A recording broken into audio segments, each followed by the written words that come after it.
Telesni instinkt.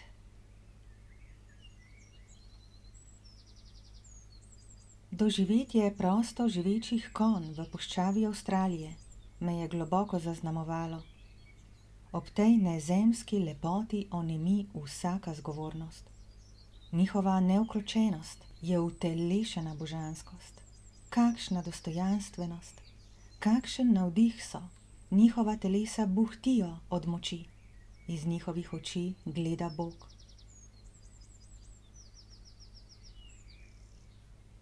Nato sem videla, kako udomačujejo te lepotce, ki bi jih smeli le spoštljivo občudovati. Tako jih izčrpajo, da jim zlomijo duha in nehajo hrepeneti po svobodi. Preden jih ulovijo, jih z velikimi džipi ganjajo ure, da omagajo. Nato jih prisilijo v majhne zamejenosti, iz katerih ne morejo. Posebej neubogljive tepejo in bičajo, žgejo in osamijo. Konji prve ujete generacije izgubijo žar živosti, zbledi jim pokončnost svobodnih, ovene jim sijaj v očeh. Vsake toliko pa vzdignejo glavo in pogledujejo v prostranstvo za ograjo. Generacija za njimi, rojena v jetništvu, nima simptomov jetništva prve. Takoj po rojstvu se privijajo k materi, veseli poskakujejo in ničesar ne pogrešajo. Njim se oči nikdar ne zaiskrijo. Do srečanja s puščavskimi konji nisem vedela, da so konji pri nas tako daleč od živosti, da zdaj, ko to vidim, spominjajo bolj na živ mehanizem, strpan v službo nezdravim človeškim apetitom. Udomačen, ukročen, zamejen, špikan s to ali ono kemijo, ujahan in dresiran v kase, hojo, kmetijska dela. Ni načina, da si predstavljam živost, dokler je ne doživim s telesom. To je bil šok, od katerega se nisem nikoli opomogla. Šok, ki je razgalil mojo zlaganost. Ko sem doživela udomačevanje svobodnih konj, se mi je lomilo srce. A kakšna bolečina, ko to doživljam pri naših otrocih. Nekaj let kasneje na kmetiji na Severnoprimorskem sem spoznala ljudi, ki so mi prižgali iskro v srcu in so na lepem kosu gozda imeli prosto živeče konje. Konji so imeli enostavno zavetje iz lesa poslano s senom, da so v zimah imeli zatočišče pred vetrovi in dežjem, sicer pa so bili nedotikani strani človeka. Ko jih je njihov človek žvižgom poklical, so iz obronkov gozda čez velike travnike skoraj leteli 4 konji v takem galopu, da sem odtrpnila od mogočnosti, ki se je s tresenjem zemlje valila proti meni, kot bi komaj čakali, da so deležni pozornosti svojega človeka. Ob srečanju se ganljivo ljubkujejo. Z njimi preživimo ure. Sprehodimo se do potoka in pijemo. Mi z rokami, oni žnabli, vsi pa presijani s prvinskostjo, ki nas veže v eno. Znova in znova se je potrjevalo, da je vsa narava, bolj kot hrane, lačna ljubeče pozornosti človeka. Ne rabimo jih krotiti, da bi nam služile. Vse je že narejeno tako, da se samo vzdržuje. Nam pa prinaša le lepoto, veselje, navdih in vse stransko pomoč.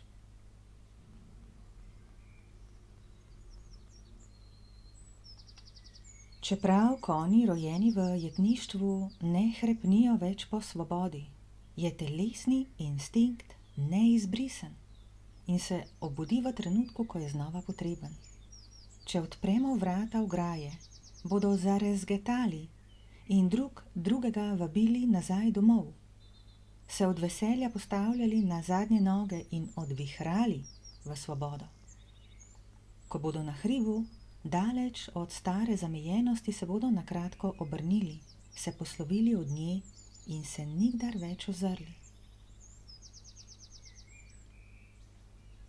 Čeprav sem rojena v jetništvu, je dovolj, da pridem v stik s prvinskostjo, da se duh živosti zgane v meni in me začne voditi po poti življenja. Zdaj poznam njegov glas, zdaj ga razločim od hrupa, ki se je naselil vame. Zdaj slišim, kaj potrebuje. Šele kot taka vidim, zakaj me sila prevare tako silovito žene v občutek pomanjkanja časa in hitenje, da bi si ne privoščila odmika od nje in iz sproščene odmaknjenosti sprevidela, komu strežem. Poznala sem Newyorčana, ki je kupil stanovanje na kolodvoru na Dunajski v centru Ljubljane. Pravi, da ne more zaspati brez škripanja avtobusnih zavor in mestnega hrupa. On je konj NN-te generacije prvih ujetih konj. Narave kot okolja, v katerem živi, dela in spi, še ni doživel. Njegovo telo niti ne hrepeni po njej. Od nasilja je otopelo. Narava in njeni zvoki so visoke frekvence, ki jih telo vpija kot balzam, kot zdravilno zvočno kopel, kot gozdno uspavanko, kot visoko darilo, po katerem instinktivno ve, da je ljubljen, varovan in izpolnjen. Narava in njen glas je hrana za telo in dušo, od katere prejema modrost vednosti vira. Narava je prva knjiga razodetja in njeni zvoki so izlivi ljubezni in modrosti. Ni slučajno, da je eno najučinkovitejših načinov mučenja prav mučenje s hrupom. Ljudje smo potopljeni vanj ves čas, le da v malo manjši intenzivnosti in od rojstva v njem, da ne opazimo njegove tujosti. Več miru, kot je v meni, bolj neznosno je bivati v njem. Če čutite zvočno nasilje tega sveta, prestajate nedopovedljive muke, v katerih si skoraj želite, da bi nikdar ne oživeli. Hrup, predvsem velikih vozil, je tako intenziven, da ga ne prepiše posnetek zvokov narave, četudi na slušalkah na najvišji glasnosti. Telo ga zaznava tudi, če so ušesa tesno zatesnjena, trese ga do globin. Na vsakem obratu ropotajo avtobusi in tovornjaki, različni stroji, tulijo sirene, preletavajo helikopterji. V zaprtih prostorih bobnijo ventilatorji ali klime, računalniki, serverji, printeri, kavomati, sesalci, mešalci, rezalci, luči pritajeno brnijo.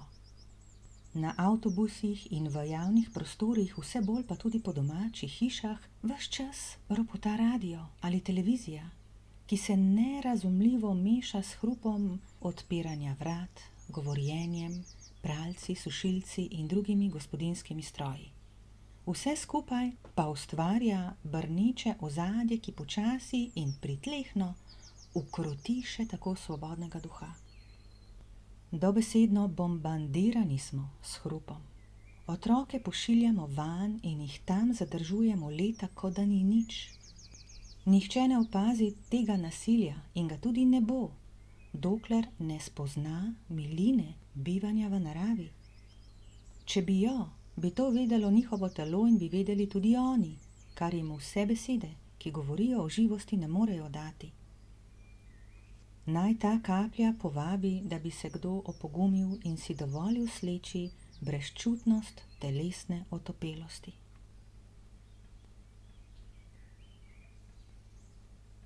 Koliko nas je, ki smo rasli z naravo, brez plastičnih in mehanskih igrač, in koliko teh danes še tako živi?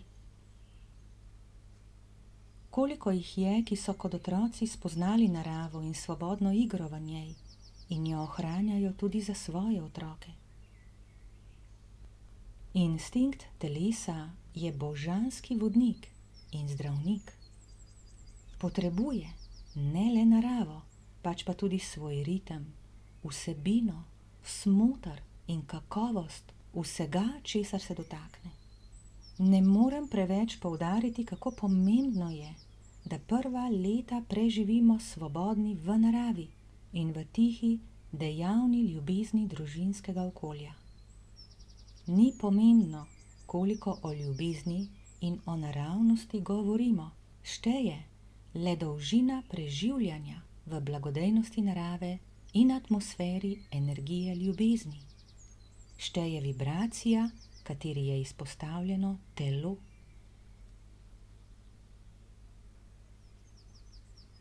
Prvi pogoj razcveta duše.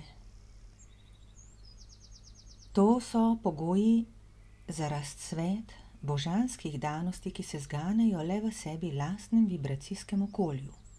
Duša je občutljiva, tenkočutna in pronicljiva naravna tehnologija v neprekinjenem zaznavanju energij. Prvo, kar je potrebno, da se duša počuti kot doma, ko vstopi v telo, je, da je enako neomejena in neogrožena kot pred vstopom vanj. Učitelj je imel ta privilegij. Prvih 7 let je živel pri babici na deželi brez staršev. Ni imel določene ure, kdaj se mora zbuditi, ni hodil v vrtec, ni imel določenih ur, kdaj mora jesti, kdaj oditi iz vrtca, kdaj in kaj se sme igrati znotraj sten. Odraščal je brez umetnih struktur in nareka od zunaj, ki za naraven razvoj duše niso potrebni. Dneve je preživljal svoboden, se potapljal v čarobnost živih stvari, jedel, ko je bil lačen in si je postregel sam. Babica je pretežni del dneva vrtnarila in gospodinila po okoliških hišah, a njena tiha prisotnost je žarela iz ognja v šporgetu in iz tople hrane na njem, ki je vnuka ljubkovala cel dan. Dovoljen mu je bil naraven ritem v vsem, tesno povezan s telesom, ki je bilo vsa ta leta hranjeno z venom naravnih elementov. Pojma časa, omejevanj, naglice in hitenja ni poznal. Njegova zavzetost v sedanje dogajanje je ostala nedotaknjena. Bil je atletsko pronicljiv za odtenke, znamenja in govorico življenja. Večkrat omeni, da je njegovo otroštvo edina svetlost njegovega življenja. Nato se je preselil k materi in očimu v mesto ter hitro in boleče odrasel. Z naravo negovan instinkt telesa in v nemoteni pozornosti otrok brez učenja prepozna laž, neprijetnost in škodljivost kot neudomačene živali, ki se nevarnosti nadaleč in celo vnaprej izognejo. Ta čista povezanost duše in telesa, to neomadeževano zlitje obeh ravni našega obstoja je nujen za razcvet duše. Zdaj se duša lahko varno požene v rast. Potopljena je v visoke, nežne vibracije, v katerih se počuti kot doma. To je prvi naravni pogoj razcveta duše. Drugi pogoj razcveta duše. Druga podpora razcvetu duše se zgodi le, če je prva izpolnjena. Ta je varnost urejenosti. Je razumnost, ki loči resnično od lažnega. Ko otrok doživi, to je s telesom spozna svobodo naravnosti, je opremljen z notranjim razločevalcem. Zdaj šele je primerno opremljen za vstop v tujost tega sveta in preživi. Njegov učitelj ni človek, je življenje samo. Ker je njegovo telo raslo v svobodi in ljubezni, opazi njuno odsotnost brez razmišljanja. Če so vas starši dali tujcem v rejo in vas zaprli med stene, preden ste spoznali lepoto božanske naravnosti, niste imeli nobenih možnosti, da bi ubežali podružbljenosti.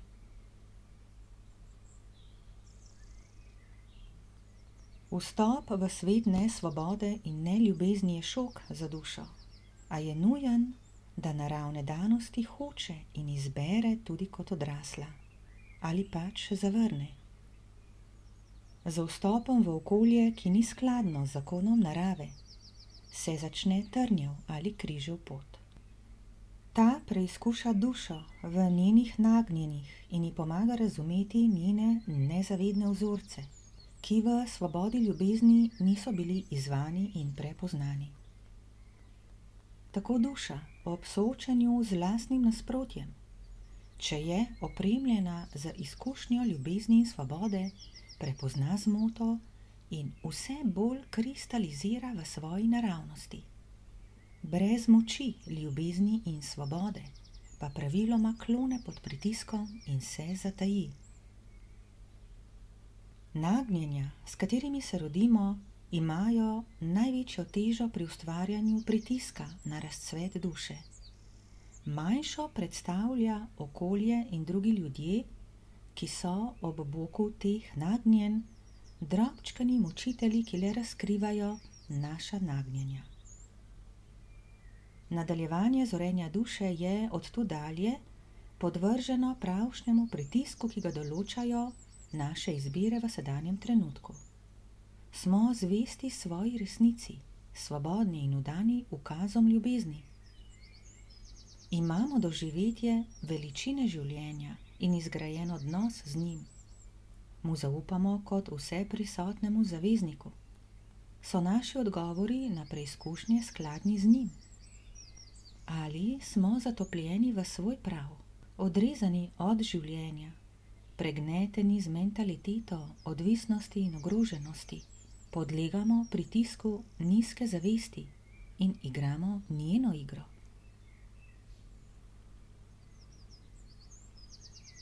Ljudje kot ena duša smo pretežno mladi, naivni in radovedni.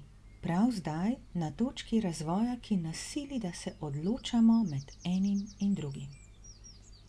Bomo vztrajali v prepričanju, da je človekova misel in njegov zakon avtoriteta in se zanašali na širino svojega razumevanja? Ali bomo spustili nadzor, prisluhnili telesu in hrepenenju duše?